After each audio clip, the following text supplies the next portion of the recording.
محرم کی 6 تاریخ ہے، جمعے کا دن، یہ مبارک دن ہے، بابرکت دن ہے، بابرکت دن ہے۔ اللہ رب العزت جل مذکورہ کی بارگاہ میں دعا ہے، مولا اس کی برکتوں سے ہمیں مالا مال فرمائے۔ حضرات محترم، کچھ بیان کرنے سے قبل ہم اور آپ سبھی لوگ مل کر حضور کی بارگاہ میں جھوم جھوم کر درود پاک پڑھ لیتے ہیں۔ اللہم صلی علی سیدنا و نبینا و مولانا محمد وبارک وسلم، صلو علیہ وسلم، صلاۃ و سلام علیک یا رسول اللہ صلی اللہ تعالی علیہ وسلم۔ حضرات محترم، اللہ رب العزت کی بارگاہ میں دعا کرتے ہیں اس مبارک دن کی برکتوں سے ہمیں اور آپ سب کو مالا مال فرمائے، اور بالخصوص اس مبارک مہینے کی جو برکتیں رحمتیں ہیں اور حضور امام حسین اور ان کے جانثار صحابہ کا صدقہ اور ان کا فیضان ہم پر جاری فرمائے۔ حضرات محترم، اللہ رب العزت جل مذکورہ اپنے مقدس کلام کے اندر ارشاد فرماتا ہے، قُلْ لَا أَسْأَلُكُمْ عَلَيْهِ أَجْرًا إِلَّا الْمَوَدَّةَ فِي الْقُرْبَى۔ قرآن اعلان کرتا ہے کہ میں تم سے کوئی اجرت طلب نہیں کرتا،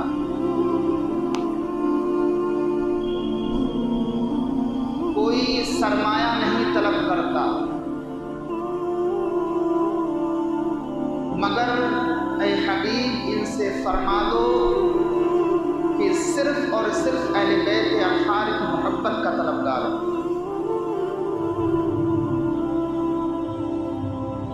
قرآن پاک کے اندر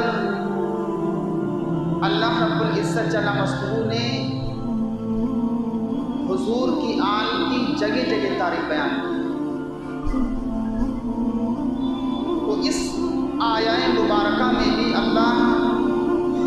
رب العزت حضور کی آل کی اولاد کی عظمت کو بلند کر کے بیان کر رہا ہے کہ اے حبیب، آپ جو ان سے آپ ان کی تربیت کرتے ہیں، قرآن کا علم دیتے ہیں، حدیث کا علم دیتے ہیں، ان کے آپس کے معاملات اور جھگڑے کو آپ سلجھاتے ہیں، رات و دن رشد و ہدایت کرتے ہیں آپ، تو اس پر آپ کوئی ان سے اجرت تو طلب کرتے نہیں، لیکن میں اللہ ان کو بتلا رہا ہوں کہ اے حبیب ان کو بتا دو کہ اس کام پر تم سے کسی چیز کی اجرت طلب نہیں کرتے، ہاں صرف اس بات کا مطالبہ ہے کہ میری موجودگی میں اور میرے بعد، اور میں تو یوں کہتا ہوں کہ قیامت تک جو حضور کی یاد ہوگی ان کی عزت کرنا پڑے گی، تو ان کی عزت کرنا، ان کی تعظیم کرنا، ان کا ادب کرنا، ان سے محبت کرنا، اپنے مال کو ان کے لیے خرچ کرنا، ان کی مصیبت میں ان کا ساتھ دینا، یہ تمہارے اوپر ضروری قرآن اعلان کرتا ہے۔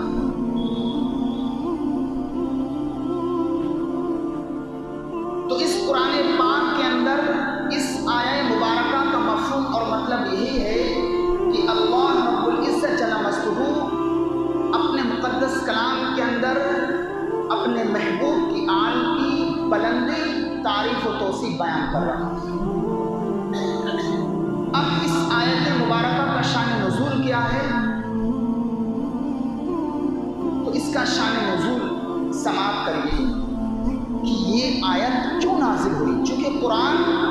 مکمل حکایت ہے، قرآن کی کوئی بھی صورت، کوئی بھی آیت بلا مقصد بغیر فائدے کے کبھی نازل نہیں، جب بھی کوئی مقصد ہی کے تحت قرآن پاک کی آیت مبارکہ نازل ہوئی، جب بھی مسلمانوں کو رشد و ہدایت کی ضرورت ہوئی اور اللہ کے حبیب نے ان کی ضرورت سمجھی یا صحابہ نے مسلمانوں کی ضرورت سمجھی، تو اللہ رب العزت جل مذکورہ نے قرآن پاک نازل کیا۔ اور کبھی کبھی قرآن پاک کا حکم بھی اڑ گیا، حدیث کا بھی حکم اڑ گیا۔ تو اس کا پس منظر اور اس آیہ مبارکہ کا شان نزول وہ اس طرح سے بیان کرتے ہیں کہ ایک دن حضور کی بارگاہ میں انصاری صحابی، یعنی وہ انصاری صحابی ان کو کہتے ہیں جو مدینہ منورہ کے اندر رہنے والے، ان کو کہتے ہیں انصاری صحابی۔ تو انہوں نے حضور کی شان میں اور حضور کی آل اولاد کے بارے میں کچھ اپنی زبان سے کہا۔ وہ اس طرح سے کہا کہ حضور بے وطن تھے، حضور کو اپنے ہی وطن والوں نے حضور کو نکال دیا تو ہم نے ان کی مدد کی، حضور کے ماننے والوں، حضور کے خود شہر کے لوگوں نے ان کی تکذیب کی تو میں نے ان کی تصدیق کی۔ جب حضور کو انہوں نے جھٹلایا تو میں نے ان کی تصدیق کی۔ جو قرآن لے کر کے آئے، جو حدیث لے کر کے آئے، جب کفار و مشرکین نے ان کو جھٹلایا تو میں نے ان کی تصدیق کی۔ وہ بے وطن تھے، میں انہیں نے وطن دیا، ان کو اپنا شہر دیا، ان کی مدد کی اور ان کا ساتھ، ان کے ساتھ ہم رہے۔ تو جب یہ بات صحابہ اکرام نے، انصاری صحابہ اکرام نے جب یہ بات کہی تو حضور کو اس کا علم ہوا اور حضور کو معلوم ہوا تو حضور آئے اور آپ نے ارشاد فرمایا، جتنے بھی صحابی رسول تھے، صحابی انصاری تھے، ان سے کہا میں نے تمہارے متعلق ایسے ایسے سنا ہے، کیا یہ بتاؤ میرے آنے سے تمہاری عزتیں نہیں بڑھی؟ آج پوری کائنات کے اندر، پوری روئے زمین کے اندر یہ ڈنکے کی چوٹ پر میں کہتا ہوں، مدینہ منورہ کے اندر اگر حضور کا مزار نہ ہوتا اور حضور وہاں تشریف نہ لے جاتے تو اس شہر کا نام و نشان تک نہ ہوتا، کوئی اس مدینہ کو جانتا تک نہیں۔ اس لیے کہ آج جو پوری دنیا کے اندر اس مدینہ منورہ کی شہرت ہے تو رسول اللہ کی وجہ سے ہے، میرے مصطفیٰ کریم کی وجہ سے ہے۔ آج ہر عاشق اس خطے کے لیے، اس سرزمین مدینہ منورہ کے لیے اپنی آنکھیں پرنم کرتا ہے، اس شہر سے محبت کرتا ہے، اس کے لیے اپنی دل و جان کو قربان کرنے کے لیے کوشش کرتا ہے۔ وہ اس وجہ سے کہ اللہ کا خلیل، اللہ کا حبیب اس شہر مدینہ میں رہتا ہے، ورنہ اس شہر کی کیا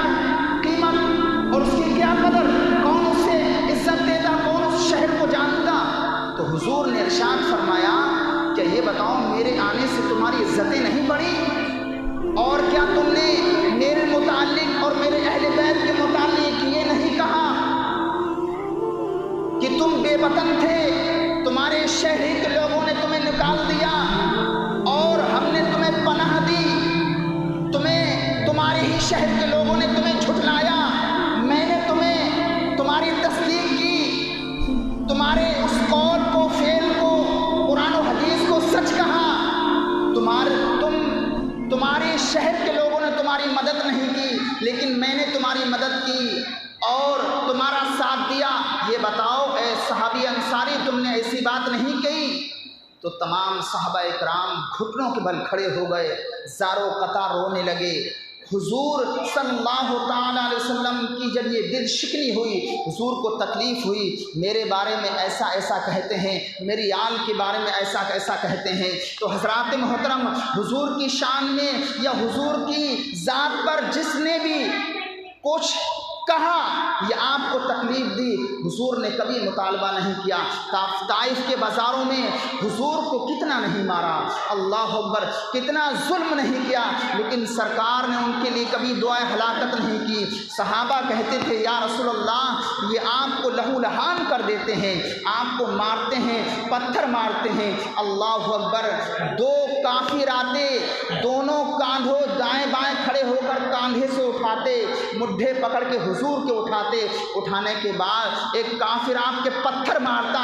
بے چینی اور درد کی وجہ سے آپ بیٹھتے تو پھر وہ کفار و مشرک جناب کو اٹھا دیتے اور پھر پتھر مارتے۔ اس طرح سے آپ کو لہو لہان کر دیا، آپ کی مبارک جوتی جو ہے خون سے لت پت ہو گئیں، لیکن حضور نے کبھی ان کے لیے دعائے ہلاکت نہیں کی، نہ ان سے کبھی مطالبہ کیا، نہ ان سے کبھی کچھ کہا۔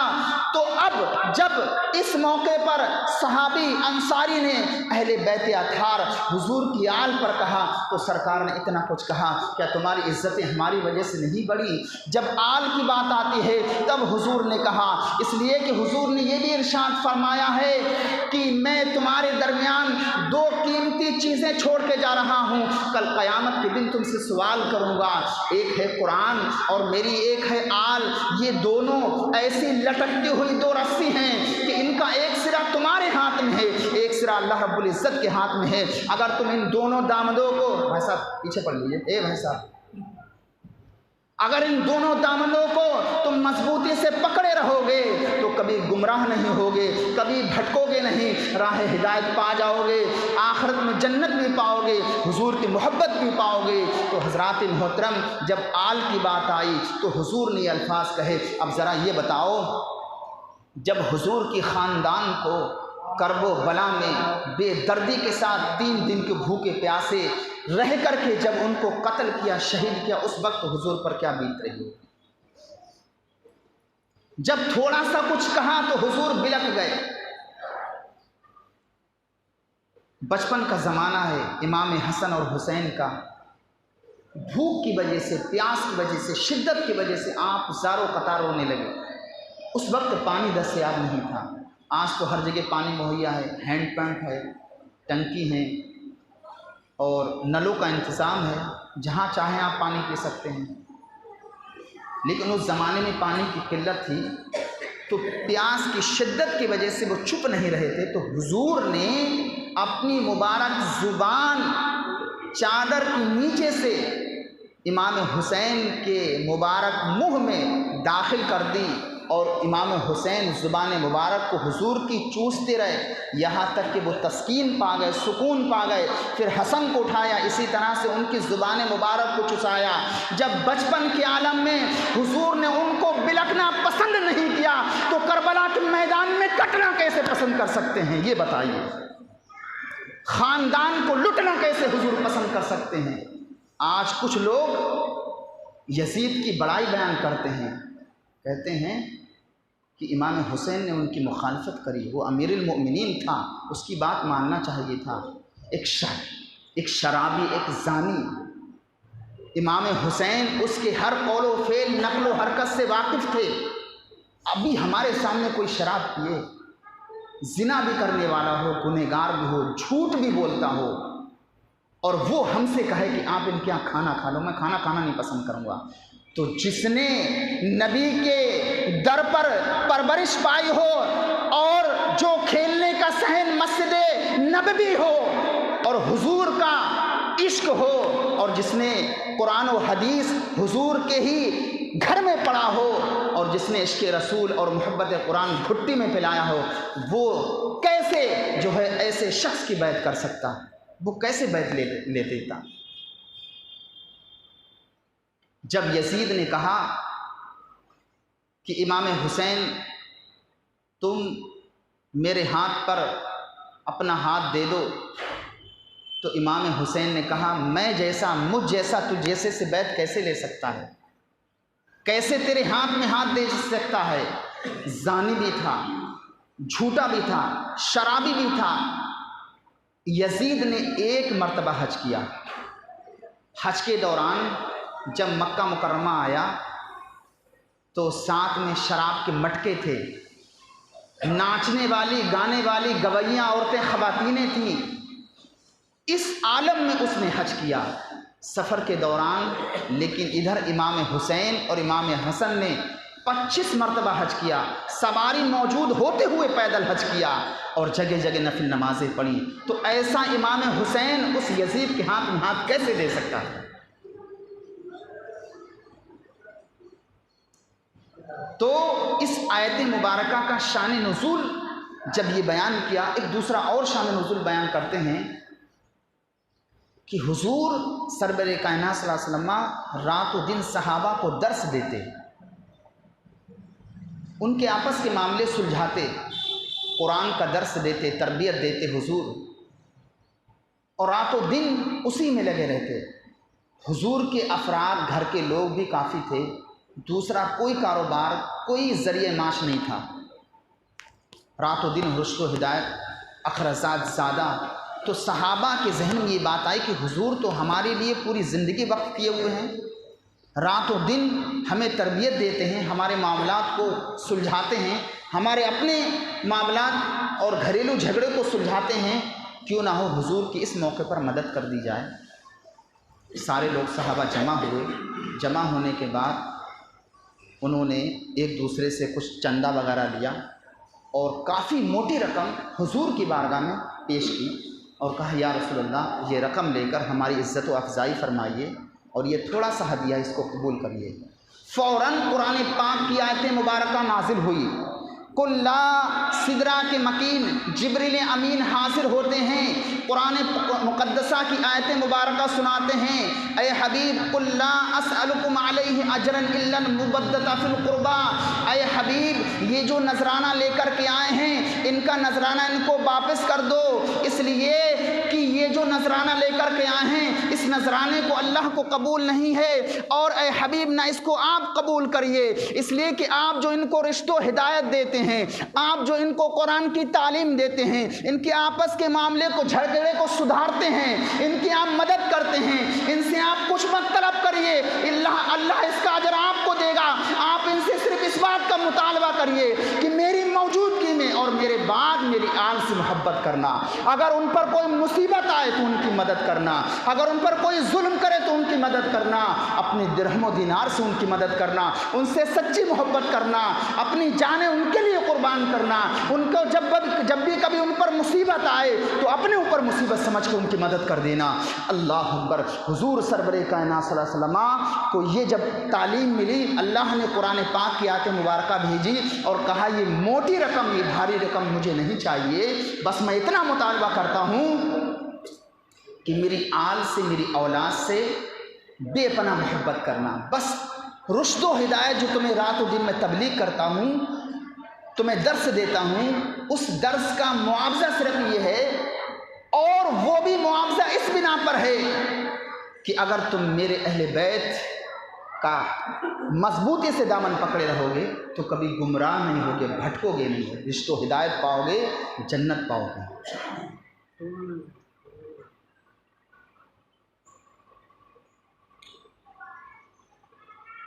تو قرآن مقدسہ کے اندر جب یہ اعلان ہوا، صحابہ کو معلوم ہوا، پھر صحابہ نے پوچھا یا رسول اللہ آپ کی آل کون کون ہیں؟ اللہ اکبر۔ تو حضور نے وضاحت بھی کی، یہ نہیں کہ یہ پوشیدہ بات ہے، باقاعدہ صحابہ کو معلوم تھا، وضاحت کی کہ میری آل میرے خود کے فرزند سے تو نہیں چلے گی، میری آل میری بیٹی کی بیٹے سے چلے گی۔ آپ نے خود بتایا کہ میرے اہل بیت میں حضرت علی ہیں، حضرت فاطمہ، حضرت حسن اور حسین اور ان کی اولاد،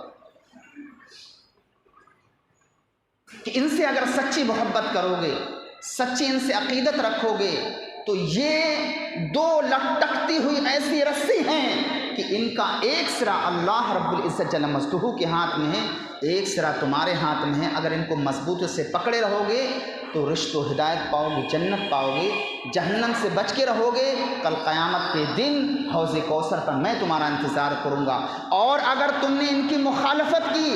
ان سے بغض و عداوت کی، ان سے محبت نہیں کی، اپنا مال ان کے لیے قربان نہیں کیا، تو کل قیامت والے دن میں تم سے اس کا سوال کروں گا، اور پھر تمہارے پاس کیا جواب بنے گا، اس دن تم سے اس چیز کا مطالبہ کروں گا۔ اللہ اکبر۔ پھر حدیث پاک کے اندر ہے، اللہ کے محبوب علیہ السلام نے یہ بھی ارشاد فرمایا کہ جو میری آل کی محبت میں مرا وہ شہادت کی موت پائے گا۔ محبت ہے ہمیشہ ہے دو عالم کے گھرانے سے، ہمیں پھر کون روکے گا بھلا جنت میں جانے سے۔ محبت کر لے اہل بیت سے، نجدی وہابی تو، وگرنہ نار میں لے جائے گی یہ بے رخی تیری۔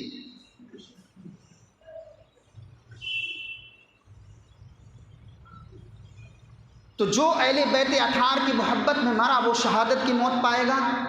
جو اہل بیت اطہار کی محبت میں مرا وہ مکمل ایمان کے ساتھ مرا، جو اہل بیت اطہار کی محبت میں مرا حضور فرماتے ہیں کہ وہ شہادت کی موت مرا، جو اہل بیت اطہار کی محبت میں مرا وہ توبہ کر کے مرا، جو اہل بیت اطہار کی محبت میں مرا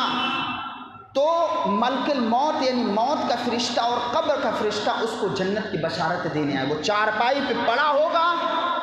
اور اس کے ارد گرد اس کے چاہنے والے رو رہے ہوں گے، اس وقت اس عالم میں موت کا فرشتہ اور قبر کا فرشتہ آ کر کے اس کے خوشخبری دے گا، جھجلا گا، اٹھائے گا، اٹھ تجھے جنت کی بشارت ہے، اس لیے کہ تو اہل بیت اطہار کی تیرے سینے میں محبت تھی۔ اور ایک روایت میں ہے کہ جو اہل بیت اطہار کی محبت میں مرا کل قیامت کے دن فرشتے اسے اس طرح سے سجائیں اور دھجائیں گے، اس کو سواریں گے جس طرح سے ایک دلہن کو دولہا کے گھر سجا کے لے کر کے جاتے ہیں۔ اور جو اہل بیت اطہار کی محبت میں مرا وہ اہل سنت والجماعت کی محبت میں مرا، اور جو اہل بیت اطہار کی محبت میں مرا اس کے دل میں حضور کی محبت تھی، حضور کی یاد کی تھی، امام حسن اور حسین کی تھی۔ کل قیامت کے دن حدیث پاک کے اندر ہے جب اسے قبر میں رکھا جائے گا تو فرشتے اس کی قبر کی زیارت کرنے آئیں گے جو اہل بیت اطہار کی محبت میں مرا۔